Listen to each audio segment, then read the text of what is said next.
Thank you all for joining for our update today. I want to begin by acknowledging the passing of a great Tennessean, a legend in country music, an iconic man, Charlie Daniels. You know, there have been many tributes to Charlie Daniels regarding his incredible talent, his iconic sound, his straight talk approach. But for me, I am most impressed by his legacy of faith.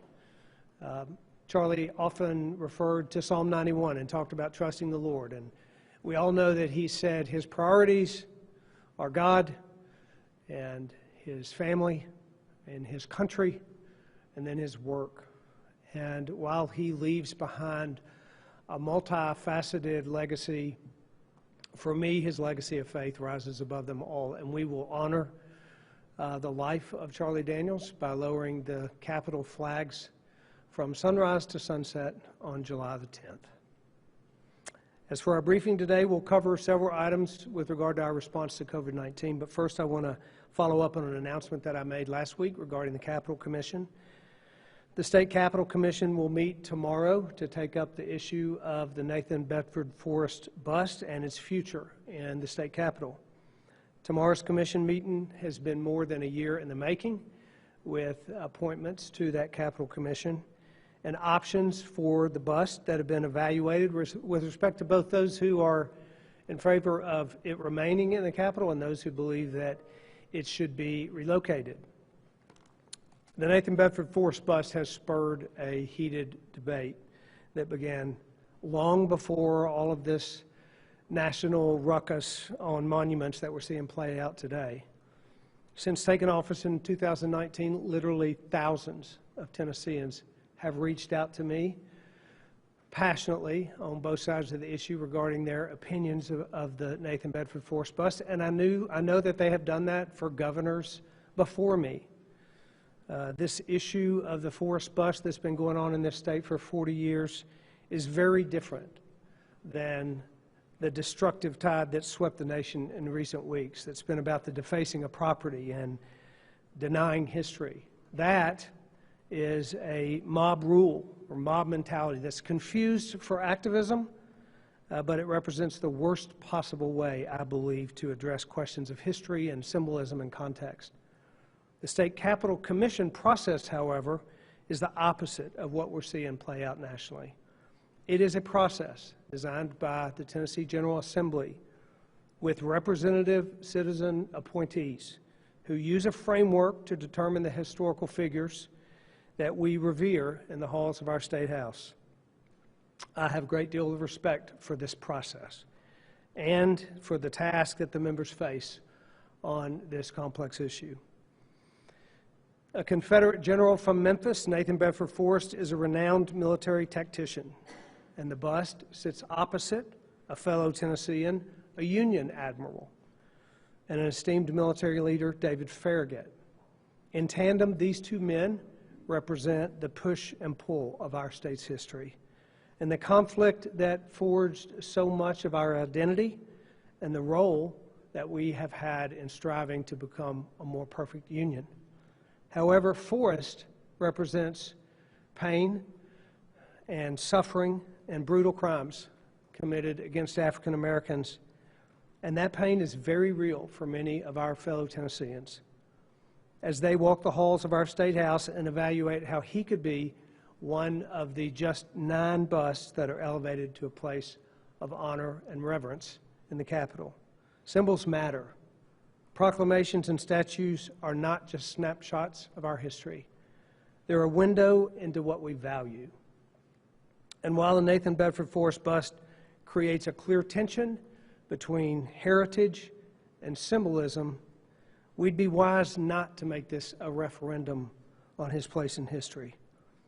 The Nathan Bedford Forrest bust is not just another Confederate symbol. There are reasons that this particular bust has, for 40 years, stood above others as controversial.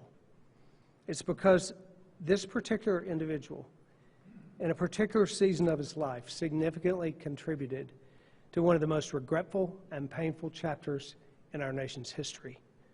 I'm asking the Capitol Commission to consider whether the current placement of Nathan Bedford Forrest's bust allows for his full story to be told and his contribution to our history to be fully understood. As guardians of history, we can't underestimate that history without understanding is quickly forgotten. Many have argued that despite Nathan Bedford Forrest's track record, he died a reconciled man who recognized the mistakes he had made and he turned from his ways. And at a minimum, there should be context around Forrest to acknowledge his complexity to the legacy of Tennessee. I believe his contribution and what life in the 19th century in Tennessee looked like is important, and it deserves to be displayed, written about, and discussed in what I believe is the most appropriate location, which is the Tennessee State Museum. While the Capitol Commission's vote acknowledges the vast public interest in the Forrest bust, the vote will simply determine the location for the bust, whether it is to remain in the Capitol or to be moved to the State Museum for display. I have continuously said that we should learn from history rather than whitewash it. More recently, I've said the most appropriate resolution to the bust is to put it in the appropriate context. I'm as committed to these beliefs today as I ever have been. What I would add now is that the most appropriate way to give full context to this complicated life is to put the bust in the State Museum, where the very purpose is to see and understand our history in full. And these are my thoughts on what the Capitol Commission should do, that we put the bust in the museum where it can be part of an exhibit that can be studied and learned from and seen in full context. Now I want to move to the health portion of our briefing. Today marks the single highest case count for our state since the COVID-19 pandemic began, with over 2,400 cases reported in today's results. It's important to note this number also comes from a record number of tests, topping more than 29,000 over that 24-hour period of time. States all across this country are facing a surge in testing demand, and we're exposing more positive cases as a result. Unfortunately, the nationwide surge in testing is also taxing the ability to quickly process those tests and notify our recipients. Our Unified Command Group is well aware of this challenge, and we're working tirelessly to resolve this as quickly as possible. You, Tennesseans, have responded to our call to seek testing, and thanks to your help, we have tested almost 1 million Tennesseans so far. However, we need you to embrace another habit, and that is wearing a mask. A mask isn't just a way to protect you and your family, it's a way to protect Tennessee's economy. And we need buy-in. Last week, I signed an executive order that grants county mayors the authority to strengthen mask requirements in the event that COVID-19 cases are on the rise in their county. It's a targeted approach to ensure that our public health response matches the realities on the ground in a given community. And it avoids an ineffective one-size-fits-all approach. I know the last few months have required vigilance and patience from all Tennesseans, and I'm grateful for your vigilance and your patience throughout, and also for your partnership in embracing simple habits. And we need you to continue that by embracing the simple habit of mask wearing. I have invited both Dr. Piercy and Commissioner Swin up next to provide an update regarding our plans for school reopening and how we get students back into the classrooms safely. Both commissioners spoke at the White House yesterday on the topic of school reopening, and they certainly represented our state well. I was proud to have both of them as part of the national conversation as experts in the field. Earlier this week, we announced $81 million grants to K-12 and higher education institutions to assist our schools with reopening plans. We'll continue to support our schools so that the teachers and students can return safely. Commissioner Schwinn, would you come up, please, and give your report, and then we'll have Dr. Piercy.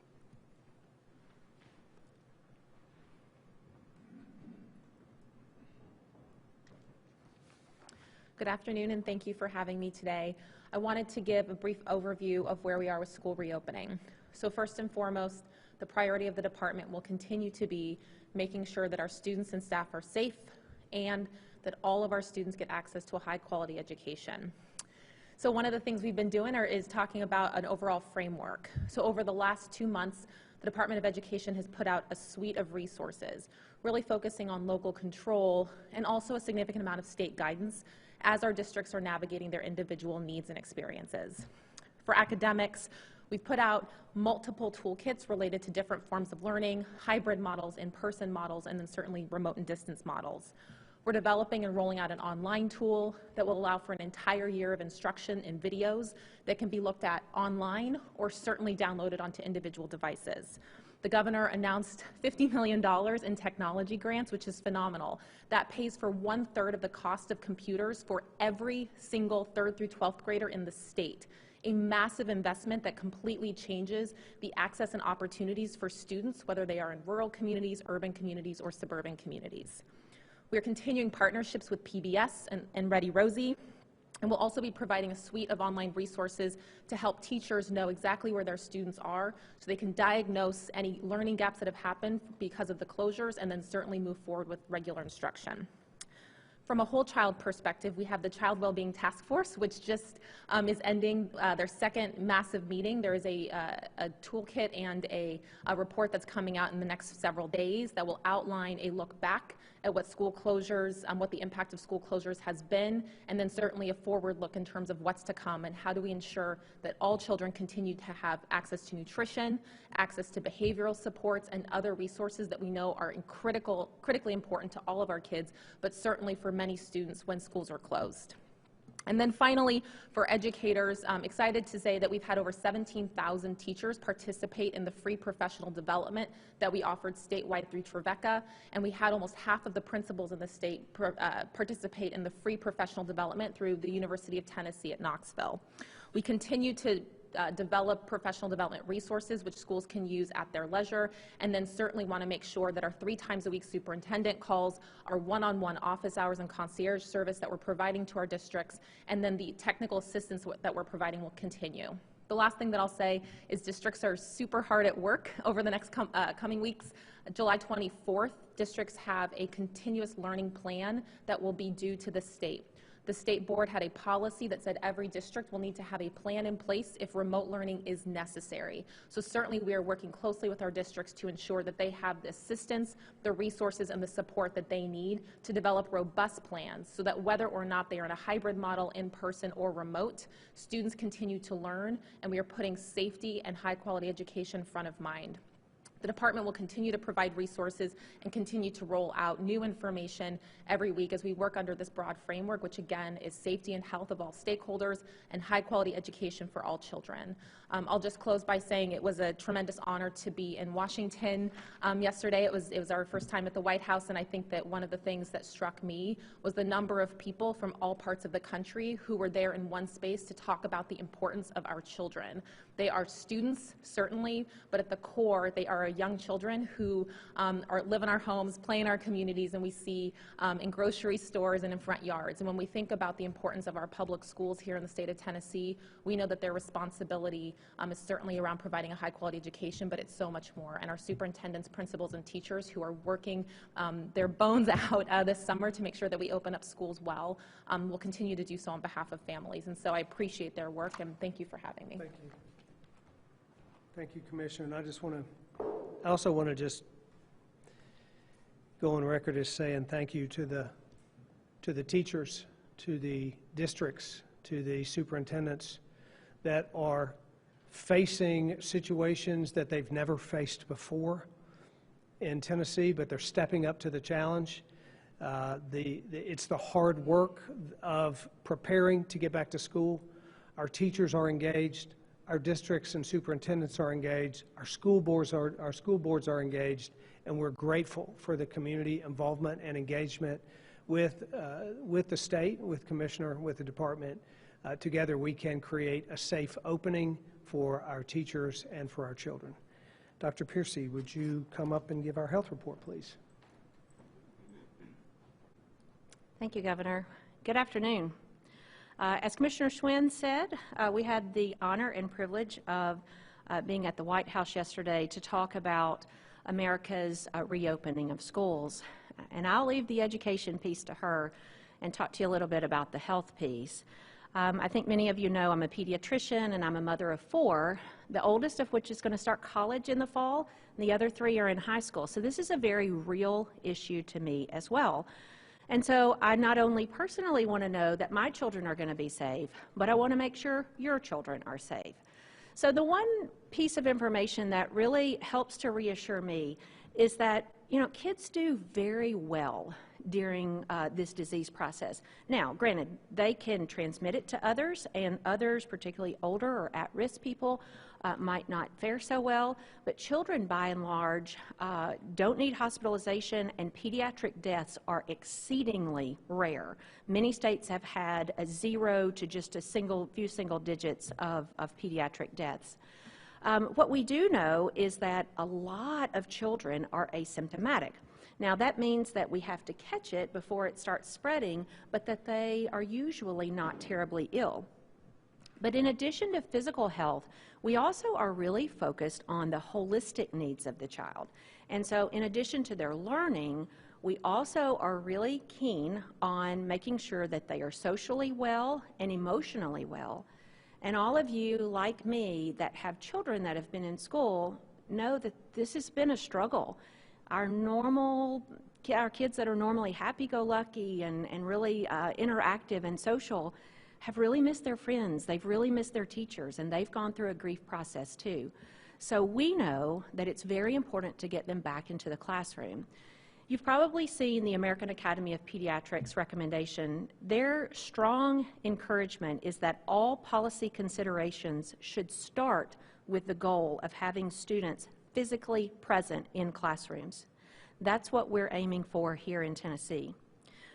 We also know that not only from the learning standpoint, there's also the economic impact of having kids in school, meaning parents and caregivers can go back to work, which is really critically important for our economy's reopening. So as Commissioner Schwinn mentioned, the Department of Education, the Department of Health have been working closely together for several weeks now on different ways that we can support our districts as well as parents and students in this reopening process. We issued some very extensive guidance in early June, and since then we have put out multiple toolkits.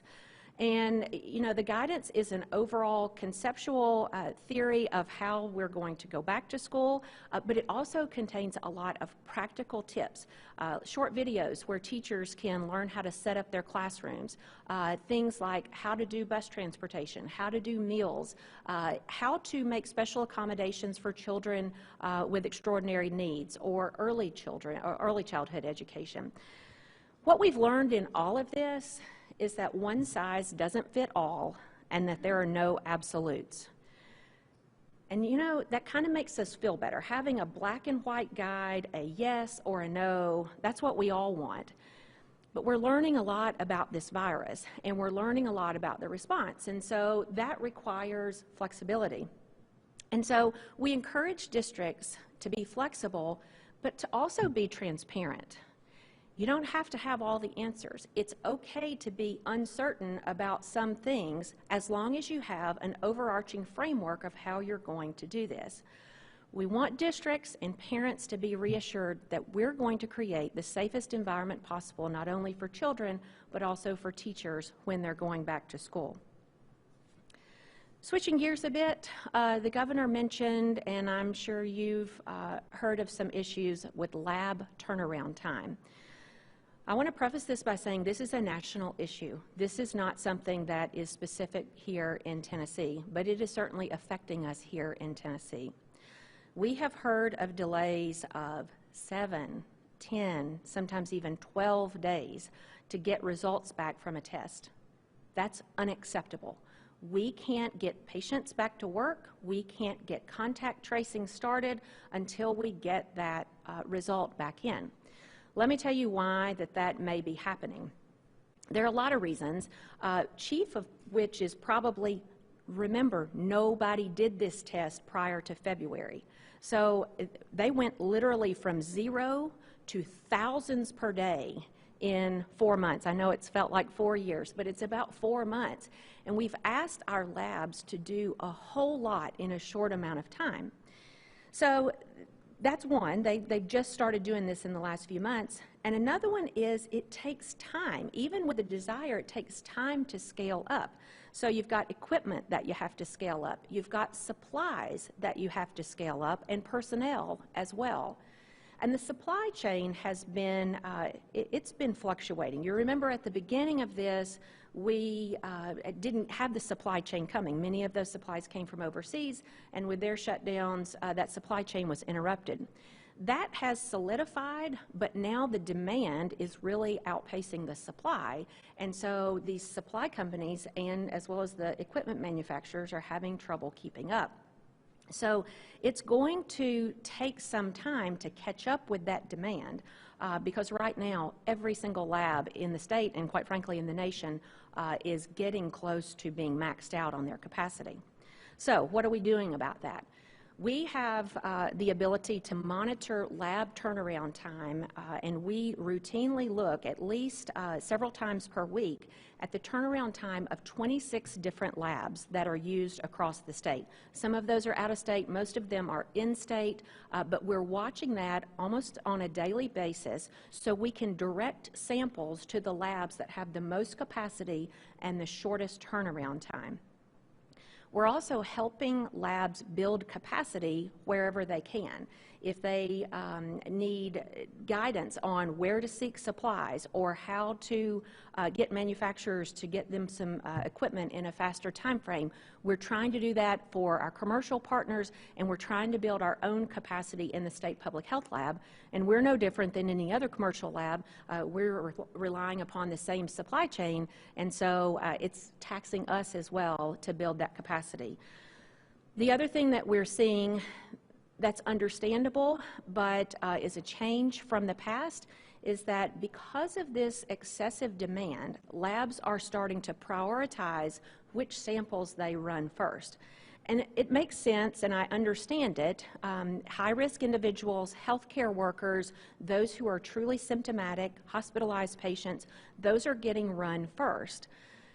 The patients that come in with minor symptoms or no symptoms at all are getting put lower down the list. Please hear me clearly. Don't avoid a test just because you are a lower priority from one of these labs. It is still critically important that we have everybody who needs or wants a test to get one, but just know that that may be a cause for additional delay. So bottom line, we are trying to do everything we can to max that lab capacity, but recognize that as a national problem. Finally, as the governor mentioned, I want to applaud the efforts of all of the mask and facial coverings that we're starting to see. We talked pretty seriously about that last week, and I want to commend both individuals as well as county leaders for stepping up to the plate and recognizing the importance of facial coverings. Not only do facial coverings help us reduce transmission of the virus, they help keep our businesses open and help us get back to the activities that make us feel normal and that we all love and enjoy. So continue to wear your mask, and if you see me out, make sure I've got mine on too. Thanks. Thank you, Dr. Piercy. We will now go into the question and answer phase of the report, so we're happy to take your questions. Lane? Jonathan?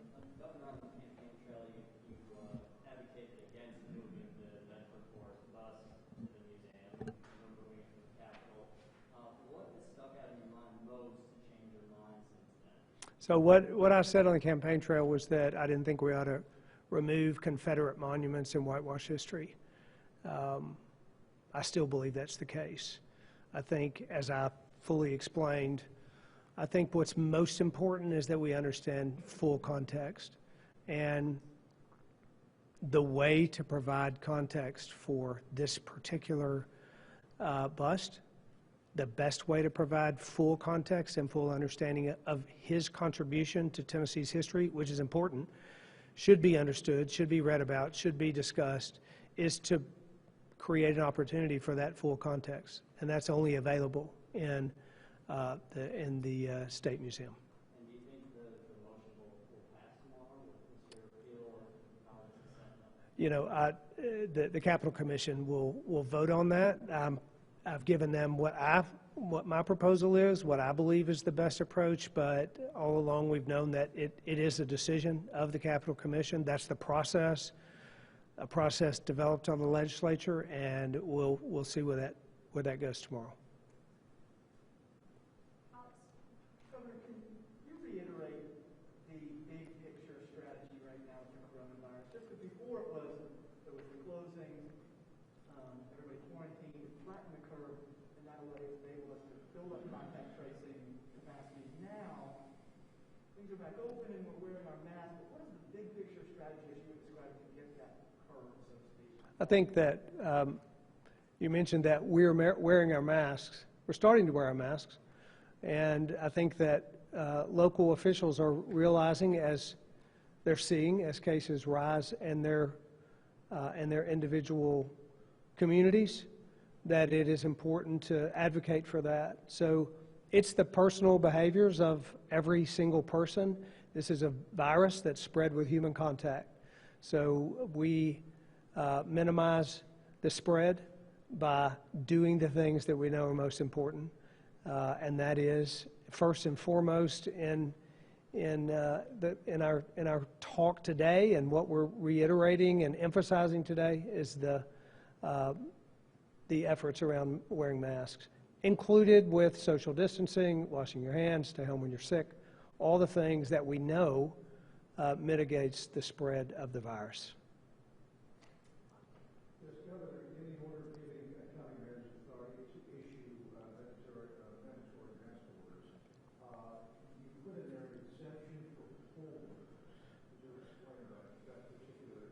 Yeah.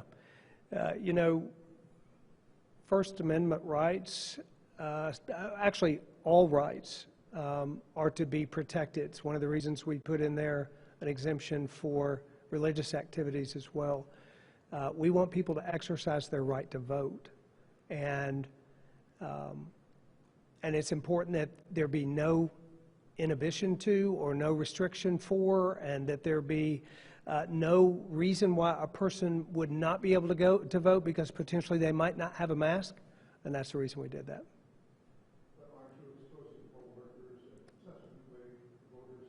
Well, we certainly hope that people will wear a mask when they go to the polls, and we hope that poll workers will wear a mask, and we certainly will encourage that, and there'll be a lot of opportunity for people to have access to masks to vote, but we did not want to make that a requirement. It was an exception.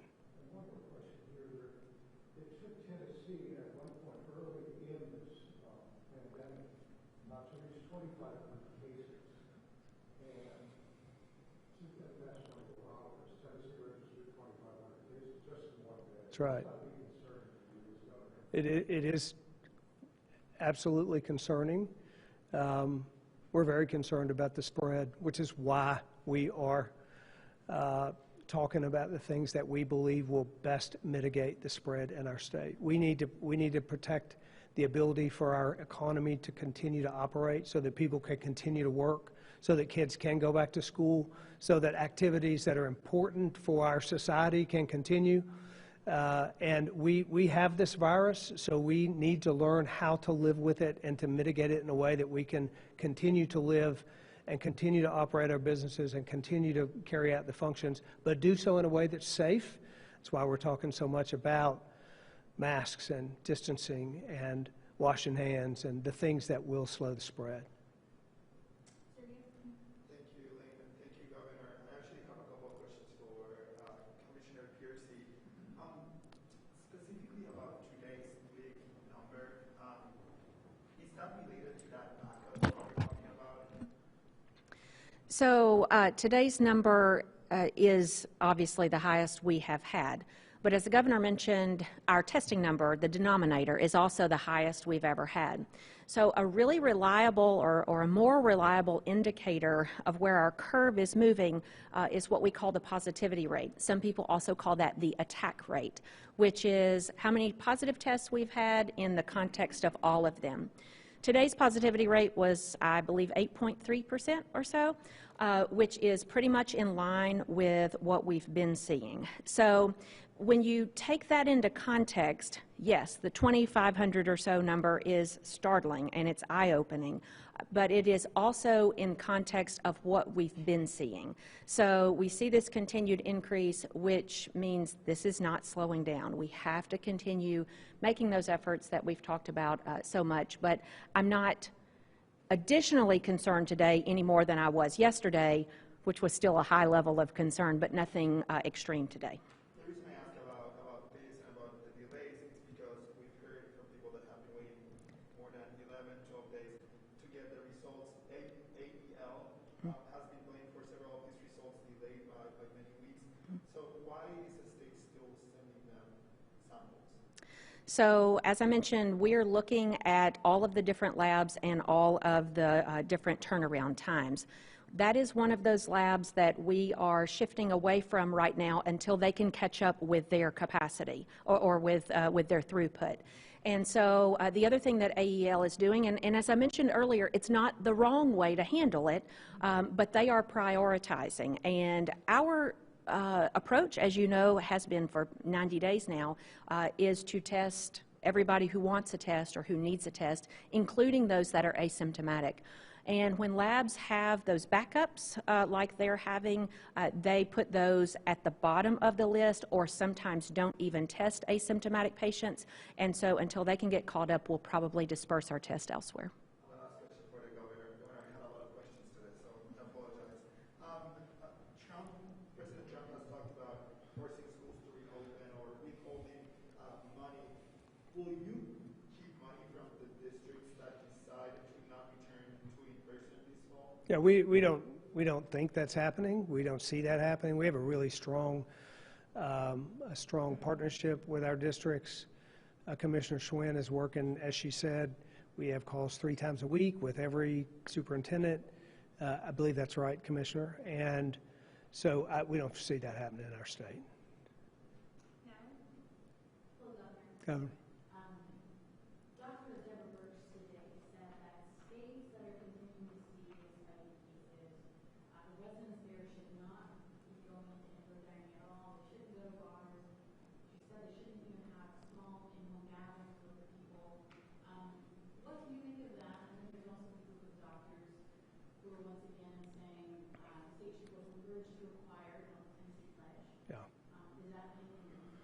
So we watch every single day, as you know. We meet every single morning, Unified Command. We watch the numbers. We look at rolling 14s. We look at positivity rates. We look at numbers. Most important, as I've said before, is the hospital capacity that we have. We know we're going to have cases. We know we're going to have people that get sick. But what's most important is that we can treat them. And we follow the death rate in our state too. We're very concerned about the number of Tennesseans that we lose. We have hospital capacity currently.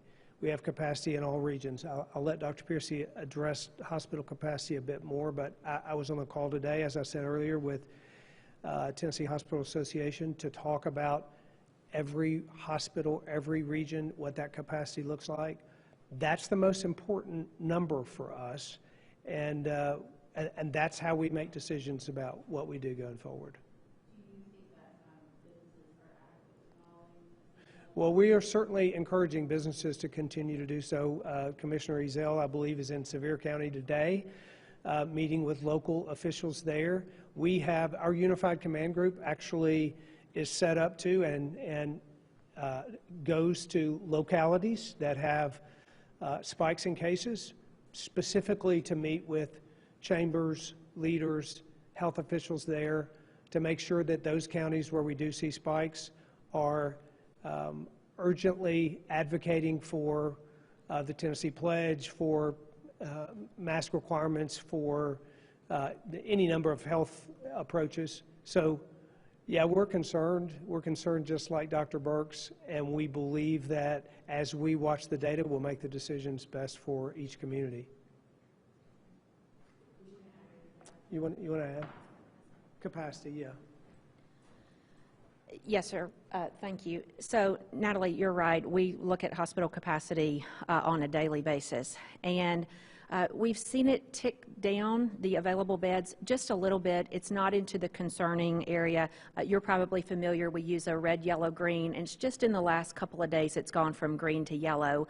That's not terribly unusual. It fluctuates there sometimes, but what is not fluctuating is the number of hospitalized patients. They're going up by the day. And so we're keeping a close eye on that. Today's number is around 750 hospitalized patients statewide.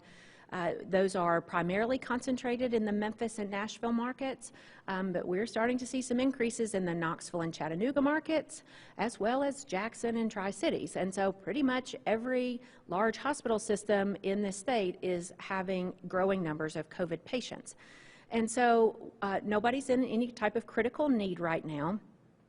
And the other thing that we're doing and helping hospitals support is making sure they have enough staff, because they might have beds all day long, but if you don't have staff to work those beds, then you essentially don't have capacity. And so most acutely in the Memphis market, talking to the hospital leaders down there, I believe there's a call scheduled tomorrow to make sure that they have the staffing that they need and to ask what we can do to support that. Prepared to do that in Nashville and other markets as needed. So it's something that's definitely on our radar and something that we're keeping a close eye on. Right now we're okay.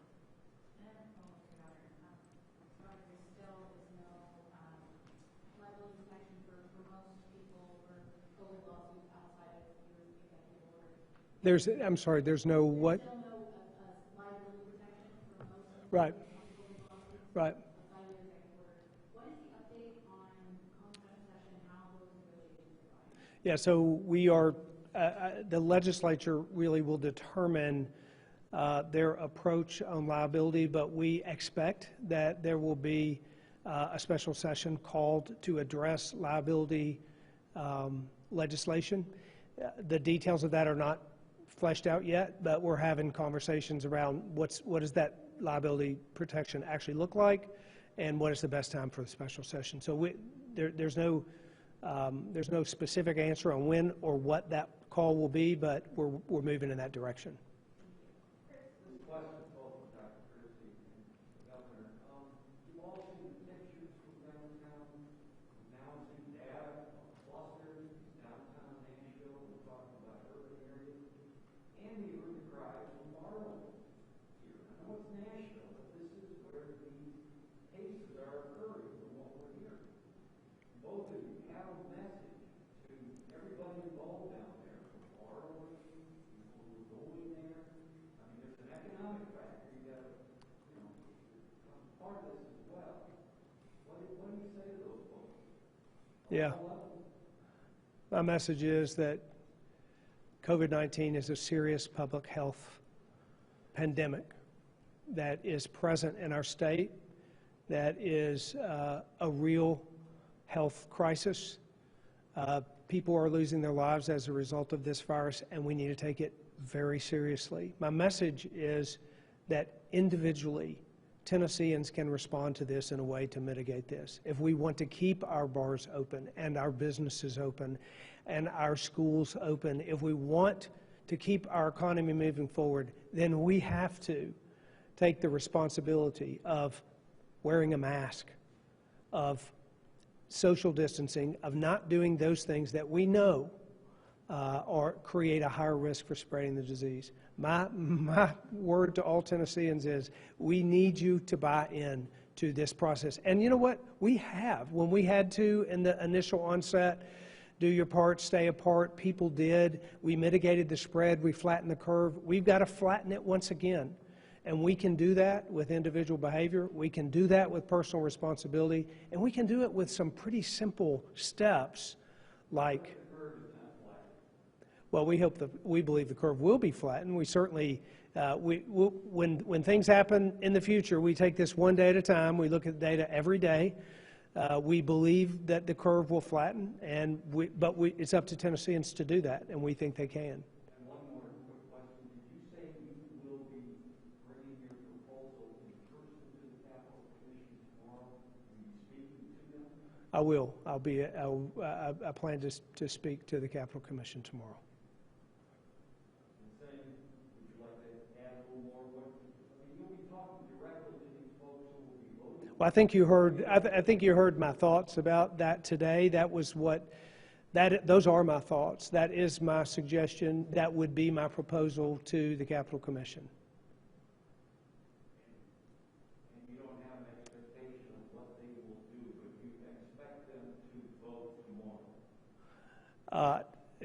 I just can't speak for what the Capitol Commission will do tomorrow. But I'm going to propose. I'm going to propose that this is my proposal. Is what I think they ought to do. And let me just say, this issue, this subject, it is difficult. It has been difficult and controversial, and there are a lot of opinions. It's very politically charged. But I got into this job knowing that there would be very difficult decisions, and that some of those decisions I would make would have to be made on what I thought was best in my heart for the people of Tennessee and for the state of Tennessee. I know that I have to follow my convictions and what I believe is right, aside from all of the rest of it. And I think that's what people elected me to do, was to do what was right, and my evaluation of what is right, and that's what I have proposed today, what I think is the right thing for Tennessee. Amy, let's get a final question. Looking at the legislative website, it says that legislative bill would add two new members to be appointed by the legislators to the Capitol Commission if you're this Monday. You going to sign that before tomorrow? And if not, why not? Yeah. Yeah. Well, that bill, I will sign that bill, and that process will continue, and they'll make appointments to that. But I felt like it was the right time to call a Capitol Commission meeting. I'd said I would do it, and so we followed that process and did that, and we'll see what happens. So you don't anticipate signing it right now, or ready to rush on it? I don't. Governor, would you like to make a closing comment? Yeah. We've faced some great challenges in our state. Certainly with COVID, we do. It's a historic, unique time in our state, but Tennesseans rise to the challenge time and time again. We do what's right. We do what's in the best interest, and we serve our neighbors by working together to do things like mitigating the spread of a virus that can affect our neighbors. And I'm calling on Tennesseans to once again step up, engage, join together, partner, do what's right. I feel very confident and have a great deal of hope for where this will go and what the future holds for our state in a number of ways. It's certainly challenging days, but those are exciting days at the same time because of the opportunity they give to us to respond in a way that leads in this country and shows how Tennesseans can do it. So I encourage Tennesseans to be part of that. Thank you. Appreciate you having me today, and stay in for the comments.